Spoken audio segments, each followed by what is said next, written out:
le FMI dafa jël précaution nee nañu ñu ngi xaar la certification du rapport par la Cour des comptes. Ma chère. C'est une précaution quand même. ñun FMI du ñu wax lu ñuy def ak lu ñu dul def. ah sëñ bul wax loolu. non mais je te le dis FMI du ñu wax lu ñu war a def ak lu ñu dul def du ñu ko wax. ñun ñoo am la responsabilité de planifier le développement de ce pays.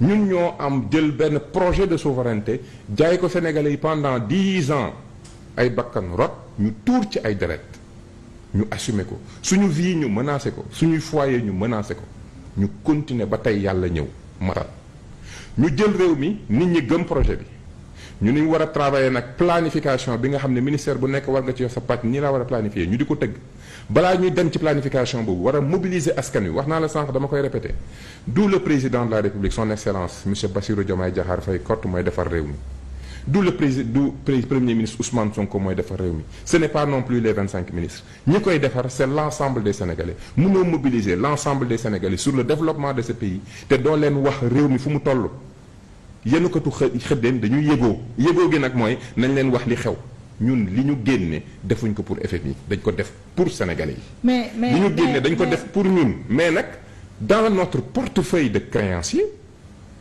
yàlla moo dogal ñu ñëw fekk FMI mu nekk créancier te sa créancier da nga war a am ak moom langage de vérité. ñun nag ça ne veut pas dire mu nekk créancier nekk bailleur nekk conseiller. keneen nekk régulateur. keneen nekk conseiller nekk bailleur nekk régulateur. donc banque moom banquier moom un bon banquier. digne de ce nom c'est celui qui s'intéresse à ta passion man tey su ma nekkoon sa banquier boo ñëwee di ma seet si li ma lay njëkk a laaj mooy c'est quoi lan ma la dugal ci journalisme le plus important c'est pas l'argent que tu fais le plus important c'est la passion que tu as pour ce que tu fais. On discute d'abord de ça, de tes projets. Et en t'accompagnant dans la réalisation de tes projets, je te fais faire de l'argent sans t'en rendre compte. Donc un bon banquier s'intéresse à la personne bi nekk ci kanamam. Un bon banquier t'accompagne dans tes projets. Il te conseille d'abord avant de s'occuper de l'argent. Donc, FMI n'est pas une exception. Mais on a d'autres partenaires. Ouais, mais Moussa. Attends, je t'explique. Moussa, il faut relativiser un peu cette position bi par rapport à dama lay wax ne on a des partenaires, on en a plusieurs. Situation de portefeuille les partenaires économiques privilégiés ñi nga xam ne ci ñooñu lépp ci ñooñu moo gën a oyof moo gën a sedd mooy FMI ak Banque mondiale.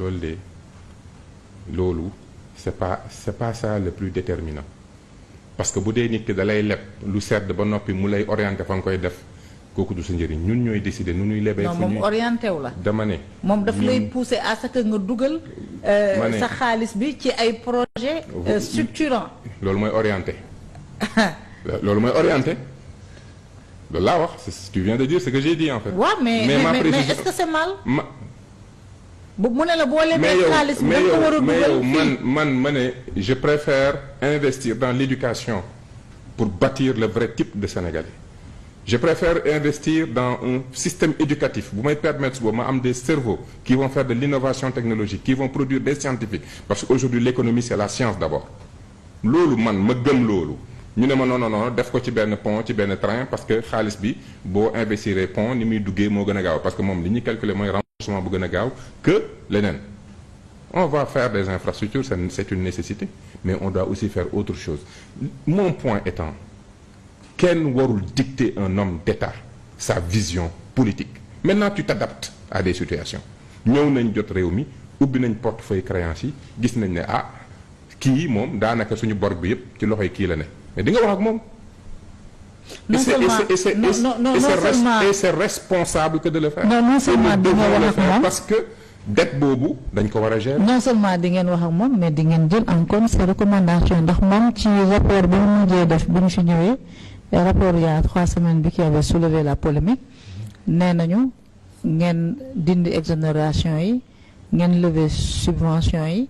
ngeen accroître la mobilisation des recettes fiscales sans pour autant augmenter la pression sociale.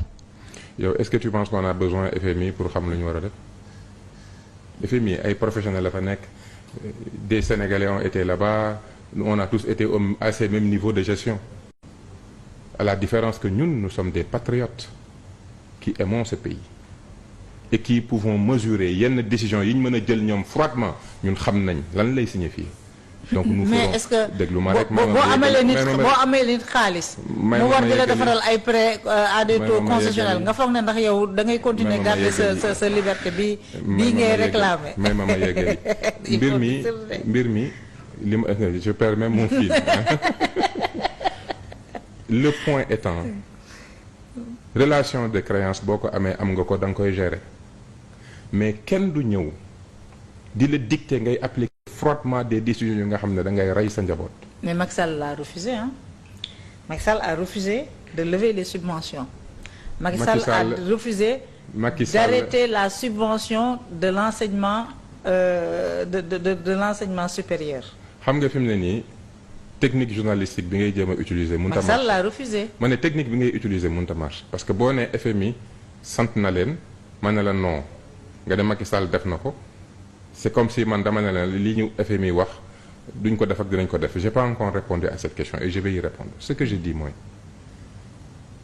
ñun ni ñu war a redresser la barque dinañ ko analyser defee ko nu nga xam ne sénégalais bi dina ci gis boppam. Je te donne un exemple en concertation avec les partenaires techniques financiers qui nous ont prêté plus de 18 milliards. Quand tu me poses une question il faut me laisser aller jusqu'au bout.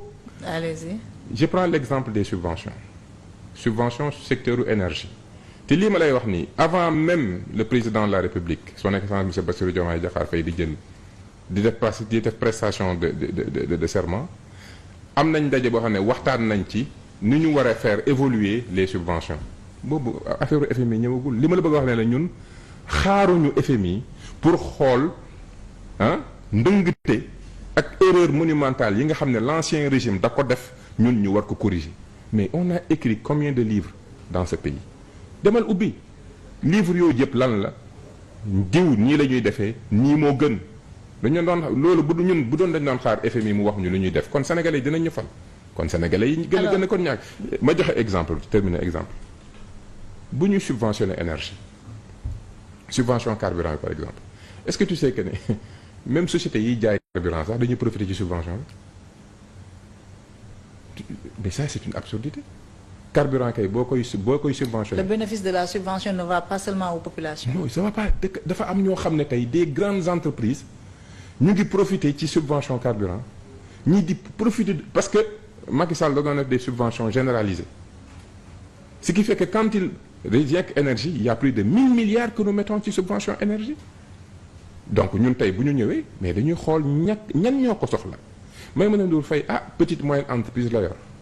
dépense en carburant am kii la entreprise bi war na soxla subvention bi nañ ko bàyyi par contre firme internationale bii moom véritablement moom moo xuma la kii sax mais dafa yor parc automobile am di def des bénéfices de tant de milliards kooku subvention bi bu ñu ko calculé. mais nan ngeen mën a sérier les couches qui peuvent bénéficier de la subvention de l'énergie ak ñeneen du carburant. c'est difficile. N'est-ce pas? Même dans le domaine de l'énergie, c'est extrêmement difficile. C'est difficile, mais pour le carburant. Mais difficile est le chemin, disait Abdou Diouf. gis nga li ñu rey ak ñee mooy bëgg lu yomb solution ci fu jafe rek la ne dama war a subventionner on n'a pas le choix faut qu'on subventionne am na ñu nga xam ne dañ leen war a subventionner mais mënuñ subventionner ñëpp c'est ça la vérité parce que bu ñu subventionner ñëpp ça va trop peser sur les finances publiques maintenant l'ingéniosité c'est de dire comment on règle le problème. Et je peux te dire que nous avons des fiscalistes, nous avons des comptables qui sont capables de te faire sortir dans chaque état financier une subvention. De façon générale. Donc, de façon générale. Non, je termine juste. Nous avons une administration fiscale qui est capable de déterminer pour chaque entreprise ce que tu dois en impôt et la dette que tu dois payer. Nous avons une capacité de déterminer ligne subvention. De façon générale. Donc, il n'y a aucun problème. Est-ce que nous avons le sérieux et la détermination xool li war a régler problème sénégalais bi même bu dee coono la ñu nangoo tegu coono boobu pour l'intérêt wala dañuy nekk solution taf yëngal li nga xam ne